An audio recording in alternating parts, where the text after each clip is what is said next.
오늘의 사연, 지금부터 시작할게요. 안녕하세요. 저는 남편과 별거하고 현재 아들 하나, 딸아이 하나를 키우고 살아가는 재무 설계사입니다. 고객님들이 저희 쪽으로 예치하는 돈으로 재테크를 해서 수익을 발생시키는 회사인데 그렇게 규모가 크거나 체계적이진 않고요. 규모가 작다 보니까 아무래도 위험성도 큰 그런 업체인 건 사실이에요. 저는 그래도 직접적으로 돈을 굴리는 일은 안 하고 영업 쪽으로만 담당하고 있어서 일이 단순한 편입니다.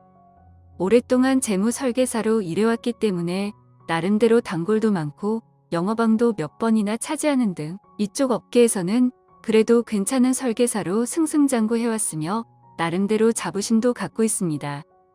달마다 받는 월급도 차이가 좀 큰 편인데 많이 받을 때는 대기업 부럽지 않게 받은 적도 있긴 있었어요. 제게는 남편이 있는데 당시만 해도 남편은 중소기업에 잘 다니고 있었습니다. 근데 제 남편이 술을 좀 많이 마시고 한 번씩 하우스에 가서 돈놀이를 해서 걱정이었는데 그래도 저 혼자서 생계를 책임질 수 있는 상황이기 때문에 돈에 대해서는 별로 간섭을 하지 않고 있었습니다. 어린애도 아닌데 그런 건 알아서 잘하겠다고 생각을 한 거죠. 좀 이상하게 들리실지 모르겠지만 남편은 자기 수입은 거의 자기 용돈으로만 쓰고 제가 번 돈으로 살림 살고 애들 공부시키고 집 사고 모든 걸 다 했습니다. 전 다른 사람과 달리 재무나 재테크에 관심이 있는 사람을 만나면 좀 끈질기게 매달려서 계약을 꼭 성사시키는 성격이거든요. 정말 돈을 벌기 위해 그리고 가정을 위해 열심히 고객들을 모으고 제 영업 범위를 꾸준히 확대해 나갔죠. 그러나 지금 생각해보니 제가 다니는 직장에서만 열심히 했지 남편에 대한 관리는 제대로 하지도 못한 것 같네요. 남편이 저에게 월급을 가져다 주지 않아도 크게 뭐라 하지 않았고 술을 마시고 와도 별로 간섭하지 않았죠. 한 번씩 돈을 다 날렸다면서 투덜거릴 때면 이번이 마지막이라고 약속하고는 돈도 조금씩 줬습니다. 어떻게 보면 참 한심한 사람이긴 한데 그래도 제가 사랑해서 결혼한 남자니까 어느 정도 도움을 줘야 하지 않을까 그런 생각을 가지고 있었어요. 미련한 짓인 걸 알면서도 그렇게 할 수밖에 없었습니다. 그러나 어느 순간부터는 그게 엄청난 문제로 다가오더군요. 남편이 처음에는 덜했는데 시간이 갈수록 저에게 요구하는 돈이 많아지고 그 횟수도 늘어나기 시작했죠. 자기가 번 돈은 언제나 부족하다는 것이었습니다. 처음에는 그런 말을 하면 나가서 택시기사라도 하고 대리운전이라도 해서 돈을 더 벌면 되지 않냐고 따졌지만 결국에 저는 그런 요구조차도 하지 않고 참았습니다. 아무리 남편이 미워도 이혼녀라는 소리, 과부라는 소리는 제가 정말 듣기 싫어서 남편을 타일러서 어떻게든 지금까지 꾸역꾸역 살아온 거예요. 그러던 어느 날 남편이 허구한 날 술만 마시더니 결국 다니던 회사를 그만두고 집에만 처박혀서 저한테 용돈이나 받으면서 살겠다더군요. 자기 스스로 그만둔 건지 아니면 회사에서 잘린 건지 확실히 알 수는 없었고 처음에는 본인도 그러는 게 미안했는지 집에서 청소도 하고 나름 애들한테도 잘해주고 해서 큰 걱정은 안 했어요. 돈이야 있다가도 없는 거라는 생각이기도 했고 제가 벌면 되니까 제발 문제만 일으키지 말아달라는 식으로 타이르기만 했죠. 그러던 어느 날 집에 오니 뭔가 이상한 느낌이 들더라고요.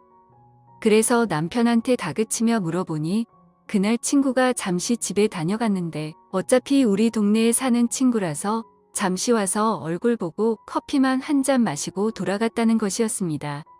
그러나 뭔가 방 안에 여자가 다녀갔다는 이상한 예감이 들더라고요. 뭔가 이상한 느낌과 냄새가 났다고나 할까요? 항상 제가 누워서 자는 안방이라는 공간이 어색하게 느껴진다고나 할까요?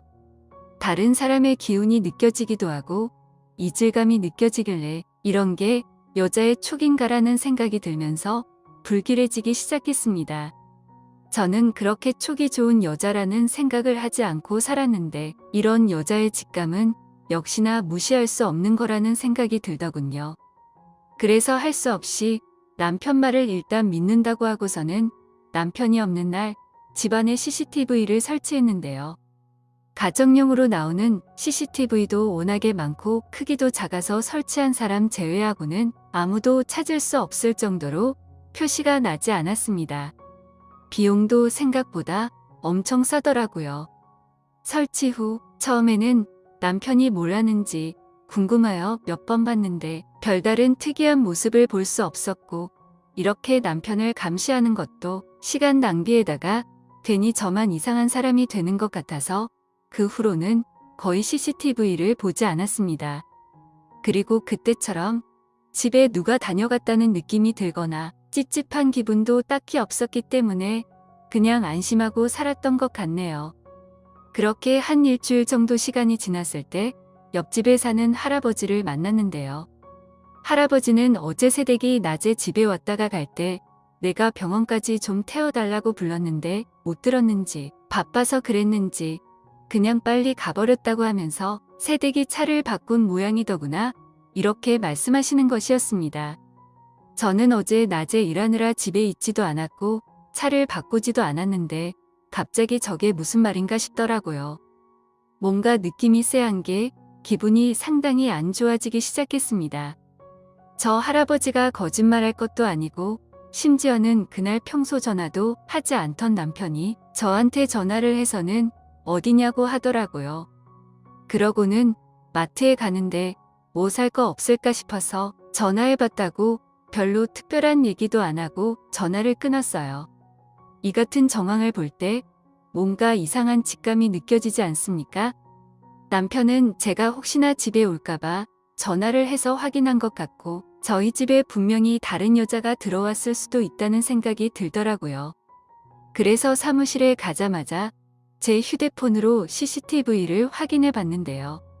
아니나 다를까 웬 처음 보는 여자가 남편이랑 같이 현관까지 들어왔다가 가는 것이었습니다.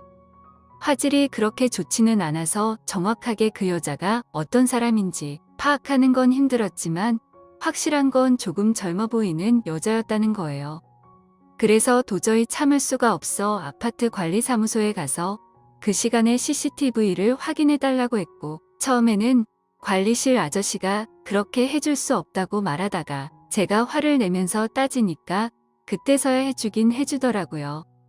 그때서야 확실하게 젊은 여자와 제 남편이 엘리베이터를 같이 타고 저희 집 앞까지 같이 가는 것을 볼 수 있었는데요. 순간 머리가 띵해졌습니다.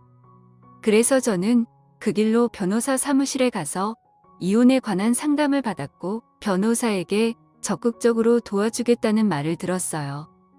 물론 지금 이 상황에서는 정확한 증거가 나오지 않아서 힘든 부분이 많겠지만 한번 바람을 피운 남자는 앞으로도 계속 바람을 피울 가능성이 높다면서 앞으로 살면서 증거를 수집하는 건 그다지 어렵지 않을 거라는 말을 하더라고요. 그렇게 시간을 두면서 남편의 바람 증거를 수집하려고 했는데 저녁에 남편 얼굴을 보자마자 참을 수 없어서 바로 말을 꺼내버렸습니다.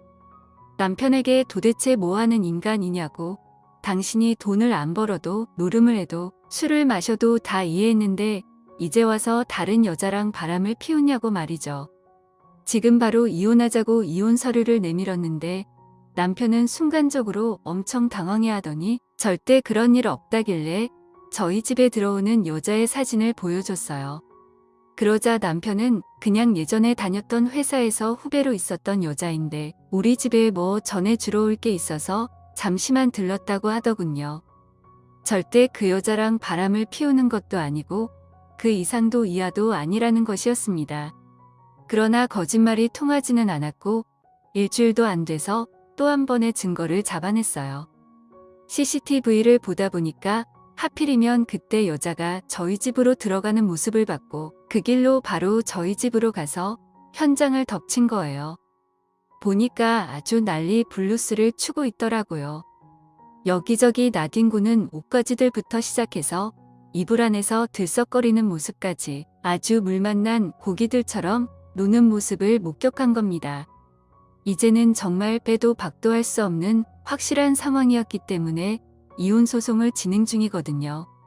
남편은 무릎을 꿇고 잘못했다면서 한 번만 봐달라고 하는데 오만정이 다 떨어져서 차마 남편의 사과를 받아줄 수도 없었습니다.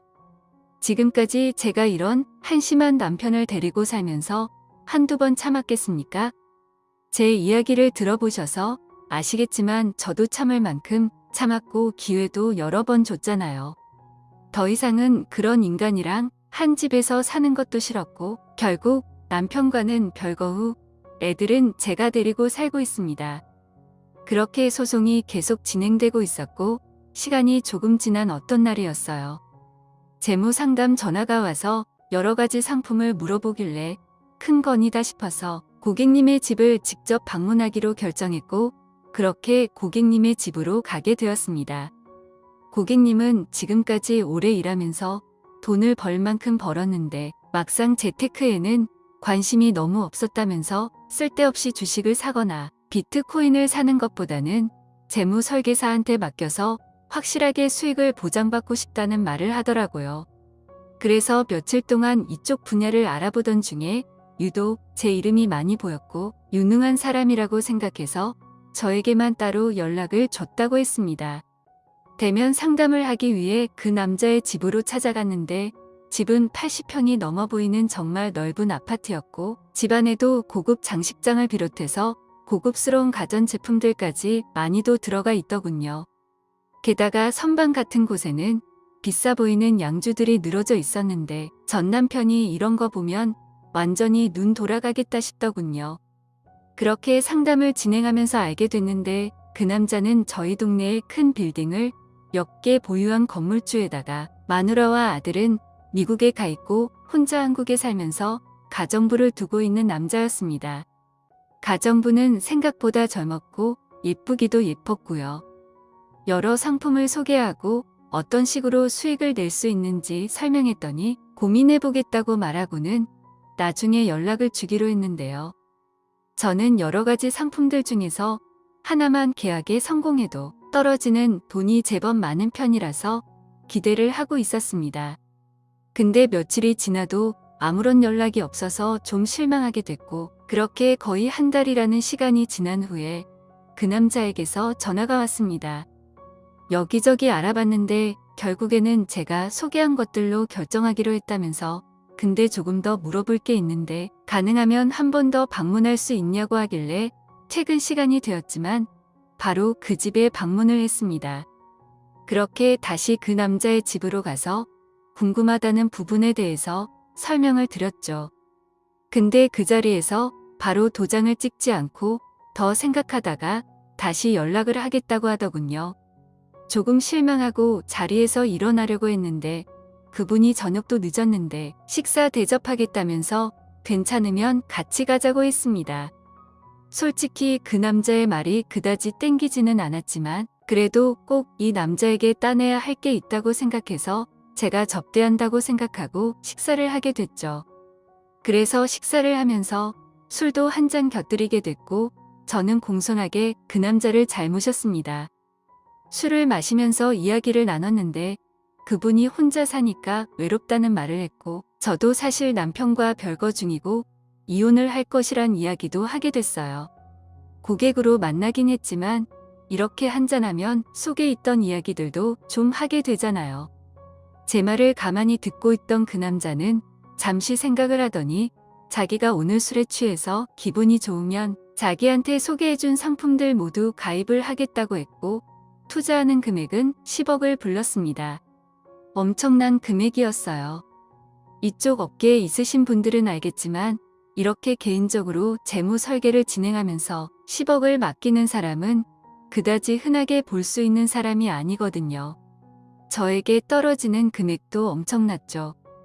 저는 오늘 제 몸을 불살라 이 남자를 취하게 만들겠다는 다짐을 했고 그때부터 속도를 올려서 술을 마시기 시작했습니다. 그러자 그 남자는 눈빛이 조금 바뀌더니 10억을 투자하면 자기한테 어떤 걸 해줄 수 있냐고 물었고 저는 그 남자의 눈을 똑바로 쳐다보며 원하시는 모든 걸 다 해드려야죠 라고 말했어요. 이게 정말 저의 솔직한 속마음이었습니다. 정말 원하는 모든 걸 다 해드릴 생각이었어요. 그러니까 꼭 계약해 달라고 애원하듯이 말했습니다. 그러니 그 남자분은 미소를 지으면서 뭐든지 다 하겠다고 했으니까 뭐든지 다 말하겠다고 하시더군요. 얼마나 무리한 걸 요구할까 침을 삼켰는데 그 남자의 요구 조건은 뻔했습니다. 오늘 취하면 집까지 데려다주고 자기가 잠들 때까지 옆에 있어 달라는 거였죠. 보통 재무 쪽이든 보험 쪽이든 계약 후에 고객이 요구하는 것 중에 이런 게 간혹 있긴 한데요. 사실 굉장히 기분이 나쁘고 그렇게 해주기가 싫은 게 정상인데 제 인생에 있어서 이번 기회는 정말 놓칠 수가 없었던 거라서 그렇게 하겠다고 했죠. 어쩔 수가 없었습니다. 오늘 이렇게 저녁 식사를 해서 술 한잔하는 자리는 저에게 수천만 원짜리 자리였기 때문이죠. 이 일만 제대로 처리해도 저는 외제차 한 대를 벌어가는 겁니다. 그렇게 그때부터 아주 편하게 술을 마셨는데 중간에 계약을 하겠다면서 종이에 사인을 하더라고요. 흔한 일은 아니지만 충분히 할 수 있는 일이었고 어차피 뭐 처음부터 이런 대가를 지불할 수도 있다는 생각을 하긴 했기 때문에 크게 상관없었어요. 남자분은 생각보다 술이 약했고 저는 술을 평소에 많이 마셔서인지 별로 취하지 않았죠. 그렇게 술을 한잔하고 택시를 타고 그분 집 앞에 가서 내린 후에 그 집 안으로 들어가기 시작했어요. 신발장에서 그 남자는 신발을 벗고 저는 구두를 벗고 있었죠. 근데 갑자기 그 남자는 제가 벗은 구두를 집어들더니 냄새를 맡기 시작하는 거예요. 당황해서 하지 말라고 말했더니 자기는 이 냄새가 너무 좋다면서 지금 당장이라도 모든 게 다 폭발할 것 같다면서 저를 와라 껴안는 것이었습니다. 사모님이랑 떨어져서 혼자 사는 남자라서 더 많이 굶주렸겠다는 생각도 들었고 저도 솔직히 남편과 떨어져서 살다 보니까 많이 굶주린 상태였기 때문에 저희는 모든 게 굉장히 빠르게 진행될 수 있었죠. 신발을 벗자마자 서로에게 맹수처럼 달려들어 상대방이 해달라는 대로 모든 걸 맞춰주면서 정말 뜨거운 사랑을 나누었습니다. 씻지도 않은 그 남자의 몸을 입으로 마구 자극해줬죠. 그렇게 땀을 뻘뻘 흘리며 사랑을 나눈 뒤에 침대에 털썩 쓰러져서 아침을 맞이하게 됐어요. 그날 이후 그분은 순차적으로 저를 통해 투자를 진행해서 저에게는 엄청나게 큰 고객이 되었고 저는 그것에 보답하는 차원에서 틈틈이 그 남자를 찾아갔습니다. 물론 저 역시 남편을 대신해 줄 사람이 필요하긴 했던 찰나라서 함께 즐겼다고 생각하고 있어요. 그렇게 그 남자와 사랑을 나누며 좋은 관계를 유지하고 있는데요. 처음에 사랑을 나눌 때 당시만 하더라도 마음이 조금 무거웠는데 역시 엄청난 돈 앞에 장사 없더군요. 이제는 저도 완전히 그 사람에게 취해버렸습니다. 이렇게 서로에게 윈윈하면서 살아가면 결국에는 저도 떵떵거리면서 살 수 있는 날이 오겠죠? 얼른 남편과 이혼하고 이렇게 능력있고 멋있는 남자들만 만나면서 저의 인생을 살고 싶어요. 남편 뒷바라지하는 건 이제 지긋지긋합니다. 오늘 준비한 사연은 여기까지입니다. 이야기 재밌게 들으셨다면 좋아요 한 번씩 부탁드리고요. 오늘도 좋은 하루 되세요.